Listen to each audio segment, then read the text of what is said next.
Hello అందరికీ welcome to our channel Varnika Akula. మా ఛానల్ని ముందుగా చూసినట్టయితే మా ఛానల్ని సబ్స్క్రైబ్ చేసుకోండి అండ్ ఒక చిన్న లైక్ కూడా ఇవ్వండి అనమాట. ఇక్కడైతే డైలీ మార్నింగ్ వ్లాగ్ అంటే రొటీన్ ఎలా ఉంటుంది అని చెప్పేసి అయితే నేను ఒక చిన్న వీడియో అయితే తీసిన అన్నట్టు ఫుల్ వ్లాగ్ అయితే వస్తుంది. ఈరోజు స్కిప్ చేయకుండా అయితే ఎండ్ వరకు అయితే చూడండి.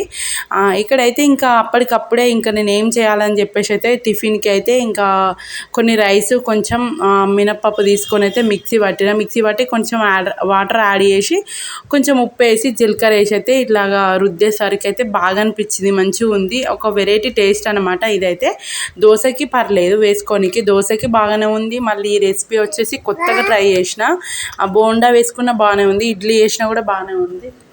అట్లా అని చెప్పి అయితే ఇంక ఇట్లా అయితే వేసిన. ఇప్పుడు పాపనైతే స్కూల్కి పంపిస్తున్నా. వేడి వాటర్ అయితే ఇంకా వేడి చేసి అయితే పోస్తా అన్నట్టు. డైలీ ఇట్లనే వాటర్ వేడి చేయడం పోయడం ఇట్లనే ఉంటుంది అన్నట్టు. ఇంకా ఇది అన్నమాట. ఇంకా పాప వెళ్ళిన తర్వాత నేను అన్ని పనులు అయితే చేసుకుంటా అన్నట్టు. ఇంకా పాపనైతే తొందర అయితే స్కూల్కి అయితే పంపిస్తున్నా, రెడీ చేస్తున్నా అన్నట్టు. ఇప్పుడు ఇక్కడైతే ఇంకా పాపనైతే స్కూల్లో దింపేసి వచ్చిన అన్నట్టు. దగ్గరే ఉంటుంది మాకు. అట్లా అని చెప్పి స్కూల్లో దింపేసి వచ్చి ఇక్కడైతే మళ్ళీ వాటిని అయితే బోండలాగా ట్రై చేద్దామని చెప్పి అయితే స్టార్టింగ్లో ఏ కొత్తది ట్రై చేసినా కొంచెం ఇబ్బంది అయినా కూడా కష్టం అనిపించినా నేనైతే వాటితో ఏమేమి వస్తాయి అని చెప్పేసి అయితే అన్ని ప్రాక్టీస్ చేస్తూ ఉంటాను అన్నట్టు. అన్ని ప్రయోగాలు చేస్తేనే కదా మనకి ఏదనేది తెలుస్తుంది. అట్లా అని చెప్పి అయితే అన్ని ప్రయోగం ఏదో ఒకటి చేస్తూనే ఉంటా. అట్లా అని చెప్పి ఇక ఫైనల్లీ అయితే ఇడ్లీ కూడా వేస్తున్నా. ఇడ్లీ కూడా చాలా బాగుంది. మా బావ కూడా తిన్నాడు లంచ్ టైంలో వచ్చినప్పుడు, చాలా బాగుందని చెప్పిండు. దీంట్లోకి అయితే పల్లి చట్నీ వేసుకున్నా. ఏం లేదండి, బియ్యము కొన్ని మినప్పప్పు అన్నట్టు, అదే నేను పట్టిన మిక్సీ. అది మిక్సీ పట్టి ఇట్లా ఇడ్లీ లాగా వేసుకుంటే బాగా వచ్చినాయి అన్నట్టు. ఇంకా నేనైతే ఇంకా దోసకాయ చట్నీ ఉంటే ఆ దోసకాయ చట్నీ వేసుకొని తిన్నా. ఇక్కడైతే బోండాలు అన్నమాట ప్లేట్లో కనిపిస్తున్నాయిగా, అవి ఏంటివో చికెన్ ముక్కలు అనుకున్నారు, కాదు శ్రావణం కదా తినమన్నట్టు.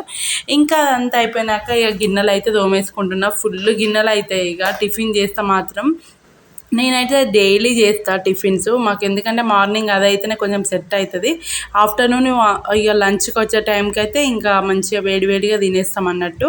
లంచ్ టైంలో పాపకు కూడా లంచ్కి ఇంటికే తీసుకొస్తా, అదన్నమాట. ఇక్కడైతే ఇక గిన్నెలు దోమేసుకొని ఇంకా అవన్నీ వేసుకున్న తర్వాత ఇంకిటైతే ఇంకా చిన్నోనికి ఊడాలి కదా, మధ్య మధ్యలో గ్యాప్లో ఇంకా చిన్నోడికి తినబెట్టడం, స్నానం పోయడం ఏదో ఒకటి ఉంటుంది. మా చిన్నోడు అయితే అస్సలు ఇంకా వాడు అసలు ఏం కూడా చేయనివాడు. ఒక్కోసారి బాగానే ఆడుకుంటాడు. అప్పుడప్పుడు ఏమనిపిస్తుందో వాడికి, ఇంకా ఫ్రెష్ అప్ కానియడు, వాడు దేనికి వెళ్ళనియడు నన్ను అన్నట్టు. అట్లా ఉంటుంది వాడితోనైతే. ఇంక అంతే కదా, పిల్లలు ఉన్నప్పుడైతే ఈ సంత ఎంత చదివినా మనకు అంతే అవుతూనే ఉంటుంది. పొద్దున్న దాకా చదరాలి, ఆ బొమ్మలు కింద వేయడం, మళ్ళీ సంచలో చదరడం, మనకి ఇంతకు మించి ఇంకా వేరే ఏముండదు. పిల్లలు చిన్నగా ఉన్నంతసేపు ఇంతే అనమాట.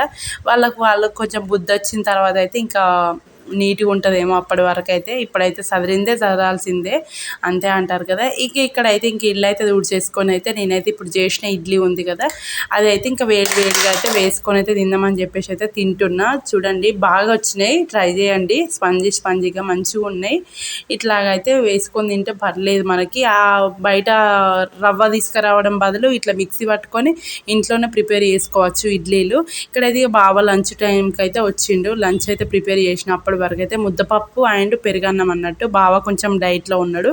అట్లా అని చెప్పి అయితే బావ వచ్చిన గ్యాప్లోనే నేనైతే బట్టలు కూడా ఉతికేసిన, ఎందుకంటే కొంచెం చూస్తాడు కదా చిన్నోడు అని చెప్పేసి. ఇంకా మా చిన్నోడు అయితే ఇంకా నా బట్టలు అయితే అందిస్తూ ఉంటా, నేనైతే వేస్తూ ఉంటా. బాయ్. మా ఛానల్ని సబ్స్క్రైబ్ చేసుకోవడం మాత్రం మర్చిపోకండి.